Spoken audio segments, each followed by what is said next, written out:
Filling in for the party master, Mr. Richie B, is yours truly, DJ Roddy G, and this is Up and Go. I got the entire team with me, and we say good morning, Bridge Nation. Yes, sir. Yes, sir. Yes, sir. Morning, Bridge Nation. You know it's your boy, Shellz. Good morning, Bridge Nation. It's your girl, Queen JoJo. Happy Wednesday. It's hump day. Why didn't call it hump day? You get over the middle part. Oh, that's why. From you get over the middle part there. The middle part. Woo. Okay. Makes sense. Wednesday. Yes, DJ. Ready. All right, nice. And it is Up and Go right here on the Bridge 99 FM. I want to say welcome to everybody joining us on the FM 99.1, 0.3, 0.5, 0.7, and 0.9. To those people joining us on the live stream at the www.thebridge99fm.com. Glad to have you with us. We are making it a wonderful show for you this morning, helping you to get over that hump as JoJo just referred to. Yeah, man. The party master, Mr. Richie B, is on assignment in the UAE, United Arab Emirates. Dubai is where he is this morning, and you will be hearing from him shortly. But right now, let's take a listen to what else you'll be hearing in this morning's program. JoJo. Wagwan. So good morning again, listeners. Thank you so much for tuning in to Up and Go. So our first update is at 7:30, so we're going to connect in Dubai, you know, we'll fly out, boom, boom. And then at 8 a.m., we're going to be talking to 6 students from the University of the West Indies who participated in the Harvard National Model United Nations competition. That's nice. Yes, that's dope. Competition. Yeah, huge competition. Just by the name. Yeah. Right? And we have our news at News 360, excuse me. And then you have Sharon Gibson at 9 a.m., the CEO of JMMB Money Transfer. That will be talking about money, my favorite subject. We have our second update, and then we have the Global Connection, where we'll also connect in Dubai. So it's a feature-rich show, yeah. And of course, we have Tech This. Yeah. With Shellz. Yeah. And we have another foreplay today. Yeah. Yes. All right. You give me you know, some never I take look like serious. Shellz. Never read my email, so it's a spring pan him. Say no, who might not win. Well, if you are prepared, you are in advance. I look like a deer in the head. You know me care about that, we don't know. I got the assignment, but I didn't do it. I teacher the dog ate my homework. Yeah. I'm sorry. But either way, a simple thing. I don't know why Adley open him and stuff. Adley literally have music every in song front in of you. history. You know, I've nothing for stress about. Yeah. But that's what's coming up on today's show. It's gonna be packed and fun. It's a good vibe. Right now, it is time for WTF, and that is what the fact. No, I'm frightened. Yeah, we're always a frightened Bridge Nation. You know? Yeah, man. Well, ready? All right, so your tallest first thing in the morning. So if you're feeling a bit on the short side, measure yourself when you first wake up. According to Jamaica Hospital Medical Center, this phenomenon may be due to gravity compressing cartilage in our spine and in other parts of our bodies, such as our knees when we stand up or sit down throughout the day. While we are lying down in a resting position, the spine is said to spread out or decompress. So when we wake in the morning, we are taller after lying in bed all night. Interesting. Yeah. Roddy, my G, more until so when I saw the title, "Your tallest first thing in the morning," I thought, well, we as men know that. Yeah. I'm sure the Bridge Nation ladies, they appreciate that one. We got the man on the ground, Mr. Richie B. He's going to give us an update right now. He is at the World Expo 2020 being held in Dubai. We go to him right now. All right, good morning to you, Roddy G, and good morning to the entire Bridge Nation. Of course, all the team inside of the studios of Bridge 99 FM. We greet you well. We greet you live from Dubai, where we are providing you with coverage of World Expo 2020. And my name is Richie B, of course, on location here with me in Dubai. We have our CEO, Mr. Robert Bobby Clark, and we also have the technical operator being Prezi here with me. In the backdrop, for those who are actually watching the streaming portal, is actually the entrance to Jamaica's pavilion here at the Dubai Expo. And you will notice if you can, faces like Jimmy Cliff and Chris Gale, among others, plastered on the wall on the outside. In fact, a few moments ago, we did see the Minister of Foreign Affairs, Kamina Johnson-Smith, on her arrival. We greeted each other and had a short conversation, and she has already gone on the inside. We know that other governmental representatives, including Minister of Tourism, Edmund Bartlett, and others, to the best of our knowledge, are in fact here in Dubai. And this morning we'll be giving you live updates, telling you what's going on. This is a festival. In fact, it's an expo that has over 200 exhibitors from countries around the world. In other words, over 200 countries are represented here. It is expected that daily attendance will be in the region of, say, 60,000 persons. Truthfully, I believe I've seen 100,000 persons already. And over the entire period of this expo, which started, by the way, in October of last year and goes on till March 31 this year, we are expecting that they will be seeing somewhere over 6.5 million people in attendance. So for Jamaica, or a little island from the Caribbean, to have a presence here, the possibilities, in fact, are endless. And we're expecting some big announcements out of the meetings and deliberations that will take place from the private sector level and the governmental level. And let me tell you, there's an air of excitement. We're feeling it, we're seeing it. I saw it on the face of the Minister of Foreign Affairs earlier, and we are feeling good. We actually took a walk through the Jamaican Pavilion, beautifully decorated. Every inch of space is colorful with the colors of red and green and gold and black. We're seeing some of our big stars, Usain Bolt, and Bob Marley music was being played. A gentleman came in and he saw us. He says, "Hey, I'm from the Seychelles. We have breadfruit in Jamaica, in the Seychelles, like you have it in Jamaica." And we got into a nice conversation about music, how they eat breadfruit, how they prepare it. It's that kind of camaraderie. And I can tell you, our pavilion is quite active. As we look, there are persons actually going through the door and some coming out. So really, a lot of excitement is going on. This is the first of several outside links that we're doing today. And Jamaica Day is coming up. I think it's going to be, what is it, Bobby?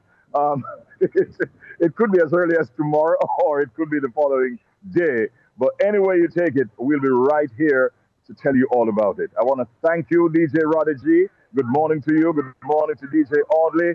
Good morning, Shellz. I heard Shellz talking a while ago about the trek to, is it Ethiopia, he said? Not too certain. And also good morning to Jody, who has been giving us a great deal of support. Big ups to Richie and the entire crew, and to all of our listeners. My name is Richie B. Bobby Clark is here with me, and so is Prezi, and we'll have more reports throughout the morning, right here from, of course, the Expo here in Dubai. Suffice it to say, in closing this report, we'd like to thank our sponsors, and these are the Jamaica Stock Exchange, recognized by Bloomberg as a #1 performing stock exchange in the world. I should correct that by saying the #1 performing stock exchange in the world for 2 years running. We're powered by Reggae Sumfest, The Return, July 20 to 23, 2022. Our music, our festival, our culture. We want to thank sponsors including Jamaica Plumbing Supplies, Let's Save Water. Thank you also to Electric Sticky, producers of King Jazz's new single, Body Moves. We have to thank Tad's Records, distributors of albums from Dean Fraser, that being Flatbridge, and from George Nooks, Through It All. We thank our sponsors. More reports coming out of Dubai in a short while from now on a nice, sunshiny day. Roddy was asking what time it is. It's close to 5 o'clock right now, Roddy. Let me tell you that. And I can tell you this. We had to take a train to get to the Jamaican Pavilion, and that was only covering half of the journey. The rest of it was a walk, and from my estimation, it felt like walking, let's say, from Orange Street downtown to Mary Brown's Corner on Constant Spring Road. And Jody and Roddy and Audley, who know me well, will know the impact that has on my left knee. Remind me to tell you some more about that at a later date. But we are surviving. We're having fun. Great interactions, great camaraderie, a good vibe, and Jamaica is in the building, representing to the fullest. We'll be back with more. Stay right where we are. Bridge 99 FM, Irish Jam Radio, to the world. Hey, thank you so much, Richie B. Hey, Bless up, man. the man gets some exercise. Yeah, man. He might be half the man he left here when he gets back. All I know is for some reason the man just look rich. Yeah, man, just It look must be rich. the sunshine differently, you know. Just them must places. that, man. Yes, man. The man look like a sheik. Yeah. We are in time for our conversation with a representative from a delegation of students who represented Jamaica. So Jamaicans are known for representing their country very well, and our guest at this time is no exception. She's a part of 6 students who recently participated in the Harvard National Model United Nations competition, and that was held in Boston, Massachusetts. This year was the 68th session, which started Thursday, February 10, and ran until Sunday, last Sunday, the 13th. The conference prides itself in being more than an average model UN competition. For nearly 7 decades, HNMUN, that's the acronym, has served as an annual forum for over 1,500 college-level delegates from across more than 40 countries to discuss the world's most pressing issues and devise solutions to difficult challenges in international affairs. The 6 students from the University of the West Indies participated in various committees. Tamoy and Celeste both competed in the Disarmament and International Security Committee, where they discussed the proliferation of drone technology. David and Javon, Social, Humanitarian and Cultural Committee. Ronaldo, Historical General Assembly 1991. Sydney, Futuristic General Assembly on Digital Security. The competition has 7 awards that delegates could receive, and the top award is Best Delegate, which both Tamoy and Celeste received. They are here. Tamoy is here to share her experience and accomplishment with us this morning. With that, I say good morning, Tamoy. Good morning. Thank you so much for having me, and good morning to all your listeners. It's an absolute pleasure to have you. So, congratulations, first and foremost. And how did you guys get involved in this competition?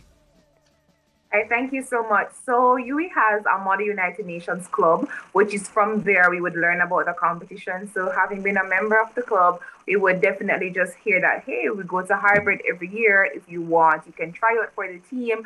And from then, that's where we would have tried out, and we were selected and had rigorous training. And then we got selected for the final team to go to hybrid. So it's really from the club. And from there, everything went in motion. Awesome. So you mentioned training. What type of training do you get? What's the preparation like for this competition? Well, definitely, we had to learn how to give 1 minute and 45-second speeches. We had to sharpen up our public speaking skills, as well as learning about foreign policy and relations of different countries. We also had to tackle different social issues that were related to either the UN or just crises in the world overall. And of course, learning about the Sustainable Development Goals. And as we reached further to the competition, when we were given our specific topics, then we had to fine-tune a lot of the researching to ensure that we were in the group of our topic, but also all fair with our country policy, because every delegate is given a country to represent, and they represented the Philippines. And so we had to also learn a lot about the Philippines to be able to speak on the topic from their perspective. Awesome. So that's a lot of knowledge, a lot of research, a lot of growth. Personal edification. That is wonderful. What was it like competing against schools from all over the globe? Oh, wow. Well, one, it was really exciting. I think I'm competitive by nature, so it was really fun. But also, it did feel good, to be very frank with you. It felt amazing to be in rooms with people from the Ivies and all these fancy universities we hear about so much on television. And so in being in that room with them and competing, and of course showing your medal, I felt really good that, yeah, me, little Tamoy from Jamaica, from UE, going with ourselves, know her stuff with an award. So it was fun, but also I felt nice because they weren't nonetheless. Awesome, nice, awesome. Nice. So in studio with me is the street Shellz himself. I'm going to allow him to continue the conversation. Yeah, man, no problem. You know what I like, Tamoy? I like how she said that, you know, she's competitive. Yes. I like that. And you make it sound like the competition was easy. But I want to know, were there any challenges? You know, what was the most challenging thing you experienced? Of course. We were first traveling in the pandemic. This is the first time I've been traveling since COVID. The rigorous testing, having to be tested before and after. And of course, there were financial difficulties in ensuring that we got there. It was not smooth sailing. So I think, and of course, just ensuring that we were on the ball, because though I was looking forward to the competition, I never underestimate what was happening. So I wanted to be 100% prepared. So financial challenges, just traveling in COVID overall, and ensuring that we had a good grasp of the information so that we represented well. I think those would have been some of the challenges, but of course we overcame them nonetheless. Which is right. So were you surprised, that you and Celeste won, the Best Delegate Award? Not a little bit, not surprised. I actually went in my first year of UE and I got the second highest award, which is Most Outstanding Delegate. I don't count last year because that was COVID. But I think with all the work that Celeste and I had put in, and of course just our performance throughout the conference, it felt as if it was just supposed to be. And I'm a church girl. I prayed on it and I really felt that we worked assiduously. We had the faith. So when it came out to the competition day and awards day and we got Best Delegate, it just felt like, yes, girl, you did it, so you're worth it, and you won it. So I'm not a little bit surprised, just really overjoyed and very humbled. Energy. Awesome. All right, so that was this year, and you said you were a part of the delegation prior to. Is there a limit in the number of times that you can represent, and will you be going back, or will you be passing the baton? Are you encouraging others to be a part of this competition? So yes, definitely would be encouraging so many students to be a part of the competition. There's not a limit. Once you are a university student and your university or college facilitates the competition, you have by all means to go ahead. However, this is my final year at the Faculty of Law and Undergrad Studies. I'll be going to Normandy Law School this year. So I'm old now. I'm retired. I'm to Celeste and the younger delegates, and encourage so many students because this is an enriching experience. Yeah. It makes your school life really fun, and of course, it shows Jamaican Caribbean students dominating on a global stage. So Jamaica was nice, and you did it so well. You represented us nicely, represented yourself nicely. We are so proud of you. We wish you all the best in your endeavors, and we look forward to a conversation when you are past the bar and can come back and tell us some more bossy things where you go out with your nice self. Thank you so much. All right, Tamoy. Take care of yourself till next time. Bye. Hey, she go out with herself. That's a leader right there. Yeah. That's a leader right there. Felt that energy. Very proud of her and the rest of the team, It's a good look. We're going to go technology and Shellz. Yes, sir. Yes, Bridge Nation. Welcome. This segment is called Tech This, where I'll be talking about the technological advancements all over the world. And today we're going to be talking about the Withings body scan. Now, Bridge Nation, I'm not going to put you under any pressure. I'm not attacking nobody, but when was the last time you stepped on a scale? Don't feel too guilty. Personally, I dislike, though, when I use a scale, I dislike not receiving accurate readings that will help decide, if I should ease off the ice cream for a bit. Them when the scale just I go the little thing I go back and forth. You don't know the accurate reading. Fortunately, I stumbled upon Withings, a French company that's leading the way with their smart scales and other devices related to health tracking. They are now proudly introducing their newest product called the Body Scan that will change the way we see scales forever. Now, Withings released the first smart scale back in 2009, and currently, with their Withings Body Plus, it is the #1 smart scale in the US, France, and Germany. However, Withings CEO Matteo Letom, yes, ladies, I know a little French, he's ensuring that the body scan will knock out its predecessor right out the park. Along with informing you of your weight, of course, which is done accurately within 50 grams, body scan will also tell you the fat mass of your entire body thanks to its new handle feature that comes right out of the scale. So this handle comes right out of the scale. No, normal. So it will give you segmented percentages of your arms, your legs, your torso, etc. Making how much body, how much water in your body, all these things, all by just stepping on the scale and holding the handle. Not normal. It will also inform you of your vascular age, which is basically the calculation of the age of your arteries. Not normal. So all you do is hold the handle, and it will allow safe, low-level electrical signals to pass through your entire body and give you very accurate readings. The battery The battery that comes with this can go for a year between charges, and its design comes with a higher resolution 3.2-inch LCD color display. The scale is compatible with the Withings app that will help you store your body's information, and also, catch this, will also send your information to medical professionals if you need additional help. So not normal scale this. The Withings body scan is scheduled to be released in the second half of 2022 with a price tag of $300. So that is Tech This, and that is the Withings body scan. I got the entire team with me. JoJo has rejoined us from duties across the glass. And JoJo, you have got something for me, eh? Yes, I totally forgot to share this yesterday. So Twitter has been in a frenzy since Monday night. Why? Well, an answer was offered up by Denby High School in their school challenge quiz match with Wilma's boys. So a question was asked, and the response, who was the artist or the person, the artist behind the song Equal Rights? So the answer that was given Drum please. Oh my God, was Aishana. Right. And them can't wrong. So, but then remember Peter Tosh song as well. Yeah. So they're, and I'm like, how are you gonna tell them that they're wrong? Quizmaster. Like, there are two songs. Don't pretend like kids don't know that these songs exist. That's the song from his era. Exactly. That's right.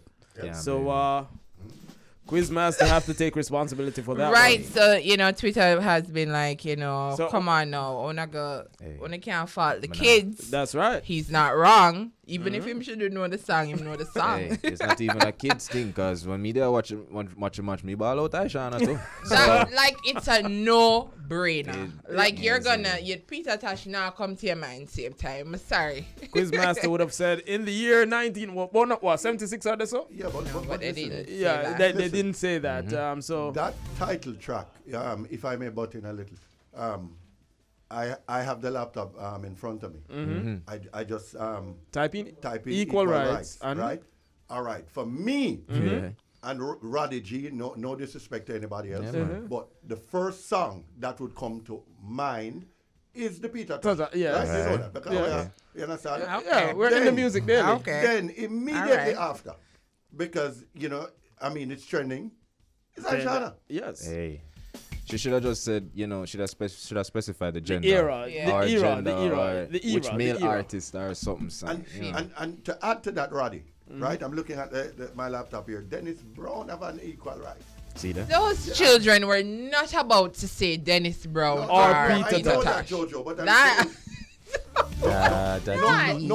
but then again, don't put that past them. No, but I'm just saying the era. Yeah, they but have parents. Yes, but what are teenagers listening to? We have to be realistic. Yeah. What are teenagers listening to? So was it a crucial point? Was it a deciding point, or I don't remember. But no, it wasn't. It was but in the second segment or something. Yes, but either way, that was funny. If had they lost by 1 point, then that would be like a big deal. A huge but I think deal. Twitter was more in a frenzy in saying that how are you going to say that they're wrong when there is an actual song? Is it that you're saying that you don't acknowledge that song exists? Because then I understand that, but it does exist. That's true. All right, talking about music. Funny, coming off this discussion, you guys just give me an idea. Oh boy. The equal rights juggling right now. You just make sure so we're still up on air after this. All right, go to music. Let's go. And right now it is time for the Global Connect. DJ Roddy, DJ Roddy, DJ Roddy, Yes. DJ Roddy, DJ Roddy, Iron Morning, DJ Roddy, DJ Roddy. So with that said, let me see if I can go into Jamaica. You are here, my brethren. The flight touchdown. You've cleared customs. You are on the bridge. 99 FM. The entire team is here. Hearing you loud and clear is DJ Audley, myself, Shellz, and JoJo. DJ Roddy, the Jamaican boy. One. Yeah, but there, man. But there, everything is good. Everything is good. I'm still kind of. I've joined the team at the Bridge 99, and yeah, my bad man Richie B now. The man sent me some picture. I'm going to talk to the man. The man I drive downtown. Right. And I tell me about one bag of sitting, son. Right. I'm telling us something. Me join the team. Right. My bad man. So. When you look for Richie IG, you see the rich in a Richie right, you know, you understand? Yeah, man, the thing loud. It's a good look. Indeed. And it's definitely a good look for Bridge Nation and good look for Irie Jam Radio. First a reggae station to be in Dubai, broadcasting live and bringing us, you know, the things as they happen. So big respect to the whole team. Bobby Clark, Cynthia Shea Clark. Got to shout out to Louis Grant and the executive office. And there are more countries to come, gentlemen. Yep, looking forward to it. It's a global takeover, man. Indeed. So what's the vibe like in the NYC tri-state area, my virgin? Well, I made an announcement about an event that I am doing for Jamaica Independence. We made the announcement on that. So I'm really excited about it because I haven't done an event in 2 years. Normally I do my New Year's Eve ball. It's a black and white ball, which average anyway between 2,500 to maybe 3,500 people. So getting a venue for the Jamaica Independence 60th celebration became a task for me because of COVID restrictions and the whole 9 yards. But I was able to get a cruise liner that will be leaving from Manhattan for the day. And it's official. It's going to be on Sunday, August 7th. We celebrate Jamaica's 60th. And, of course, our restaurant, Genesis One, celebrates their 27th anniversary. So I'm really excited about that. So, man, again, you know me like to get shameless plugs. Yeah, man. Do it, man. Do it. Yeah, man. That's so what's going on, man? I saw Buju on Instagram. I don't know if you've seen it. What's your thoughts on it? Not yet. I haven't seen it. Not yet. More man talk. When I am playing, go to his page. Okay. Okay. And your thoughts. And, you know, Buju's always speaking his mind, so I welcome someone that speaks his mind and speaks truth to power.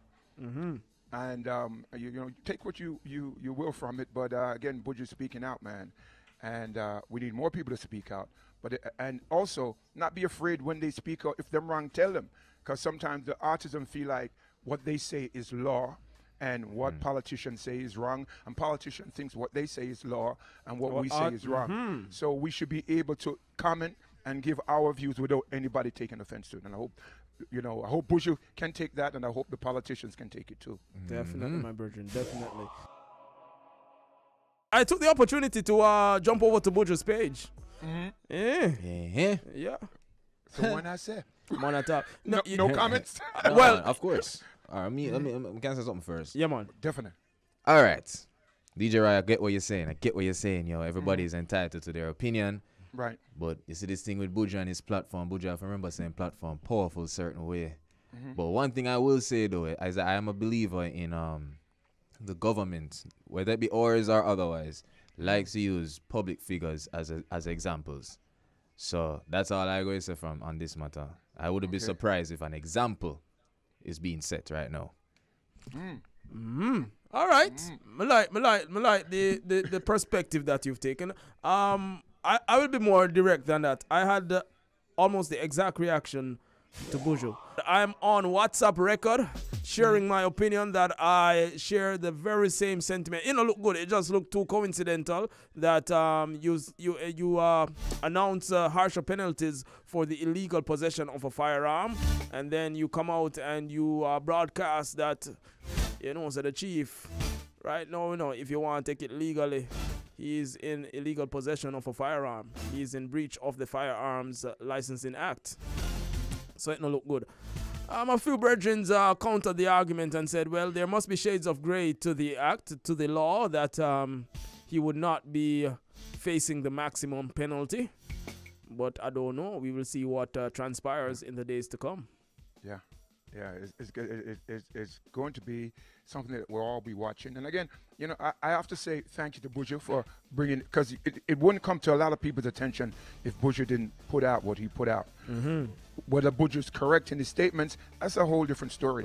We can debate that back and forth. But Buju draws attention when he speaks. Yes, when he speaks, and again, with such power comes great responsibility also. Yeah. So that's where I'm going to leave it. And again, I'm on Buju's platform every day. So likewise. I just don't know how this. Well, you know, I've been on air, so that's probably why it missed me.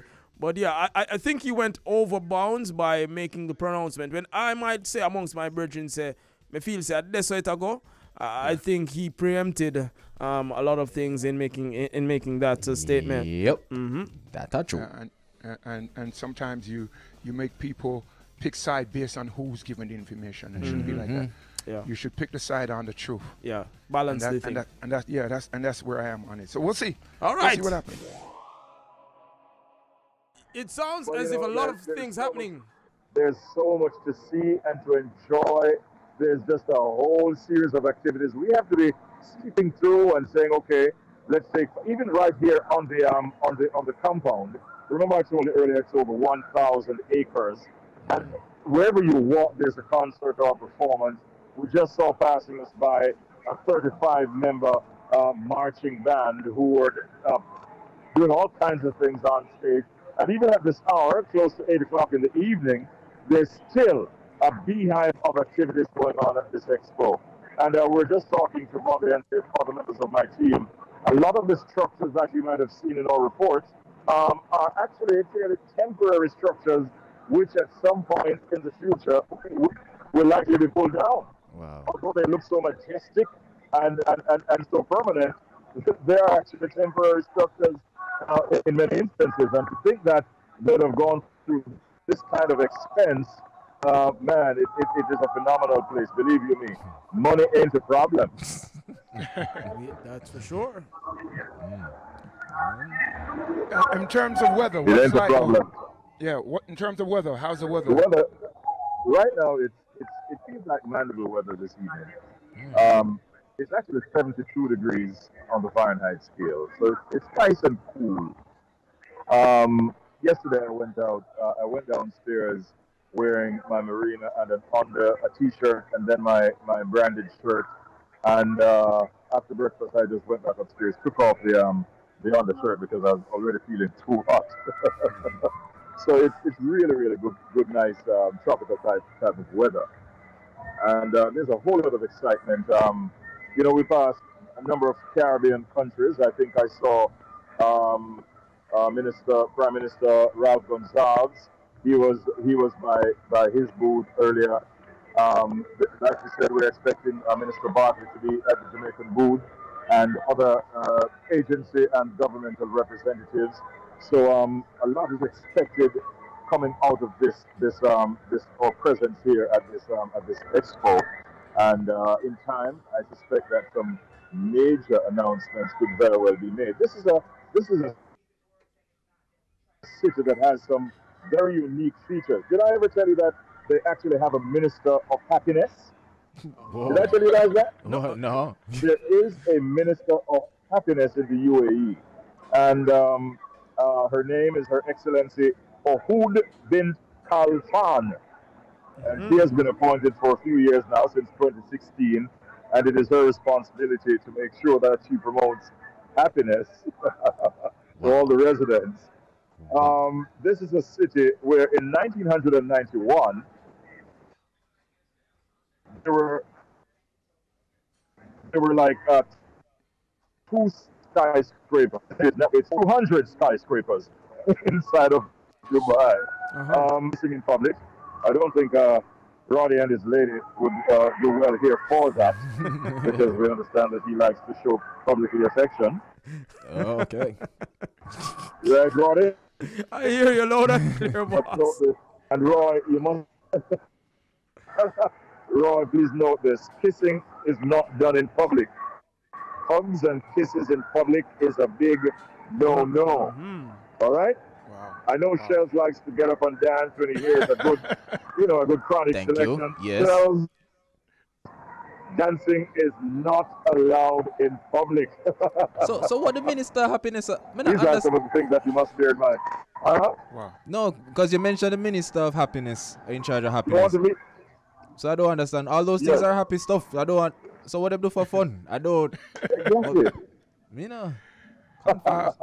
Question, Richie. In terms of foreign exchange, if we're flying from Jamaica to Dubai, what is the currency exchange over there compared to the Jamaican and US dollar?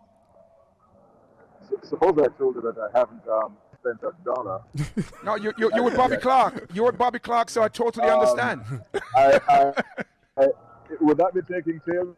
But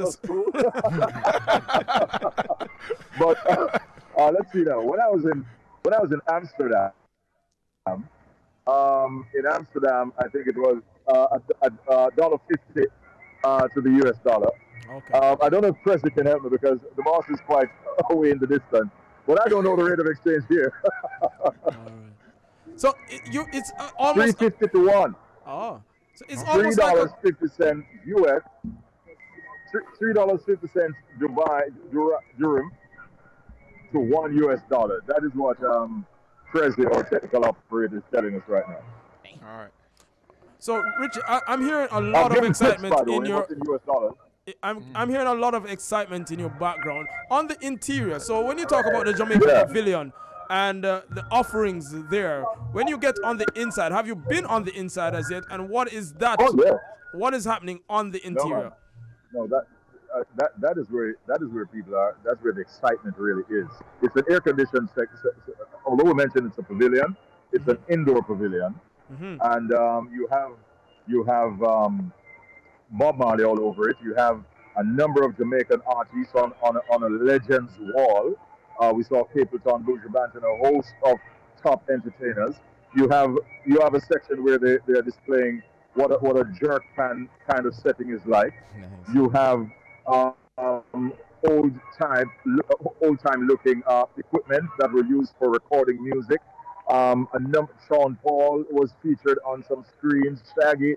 And it's that kind of look. You saw like a coconut jelly kind of setting where somebody is depicted as if cutting coconuts and serving. So you get that real Jamaican feel. The jerk man, the music man, the coconut vendor, the sunshine and the beaches, and all of that is brought together in that little space. I must commend the persons in charge of putting the displays and the pavilion together. They did a remarkable job. And so once you step in, you get to feel like, hey, I'm home. And it's very attractive to persons from other countries with whom I've spoken, who just seem excited about getting inside of our Jamaican pavilion. So we're making quite a big impression here. Trust me. So I'm hearing the presentation, and earlier you introduced us to Abigail, who did some renditions of some popular songs. But I'm not hearing where is there actual cuisine? Is there anywhere that you can consume Jamaican food? I have not seen that. No, I don't know if as part of the Jamaica Day activities, if they might very well be serving some of that. We actually went and had a snack, and if you really want to know, just to be safe, we had some wings, chicken wings. True Jamaican style. Can't go wrong with chicken. I saw something looking like a bread, which I was told by the waiter that it was very good. I've never seen black bread in my life. I ain't gonna try no black bread over here, man. You crazy? That thing looks like rubber. I think if you dropped it on the floor, it would bounce up in your face. Are you gonna tell me it tastes good? Man, love me, man. All right. So I guess it's safe to say you will not be trying the seasoned meat. No, sir. People that I know. Last night I tried the sushi. Yeah. I'm not a sushi man, but I tried it because it was the kind of cooked sushi, not the raw type. Okay. And so it wasn't too bad at all. But that's as far as I'll go. Okay. I go to breakfast in the mornings at the hotel and I stick to the same routine. All right. Scrambled egg, turkey meat, toast, pineapple juice. All right. Hey, listen, it's all about the World Expo happening in Dubai. Rich, I'm getting that signal that, boy, I've got to wrap this conversation in. So we have to send a very special shout out to our sponsors. Of course, you know, it's brought to you by the Jamaica Stock Exchange, recognized by Bloomberg as the #1 performing stock exchange in the world. Jamaica Plumbing Supplies, Let's Save Water, Electric Sticky, producers of King Jazz's new single Body Moves. Powered by Reggae Sumfest, the return July 20 to 23, 2022. Our music, our festival, our culture. Tad's Record, distributors of albums for Dean Fraser's Flatbridge and George Nooks's Through It All. That is a Global Expo on in Dubai. Our man on location, the party master, Mr. Richie B, and DJ Roy in the Irish Jam studio. It is still the Global Connect. And we say, Roy, yeah, man. Boss, I'll leave it up right now. But he must stay safe. Now I'm going to roll the chicken. So. Yeah. So there you have it, gentlemen. Are we out of time? Yes, that's getting the signals. We got to wrap it up, my brethren. Richie B, the party master, on Up and Go, The Bridge, 99 FM.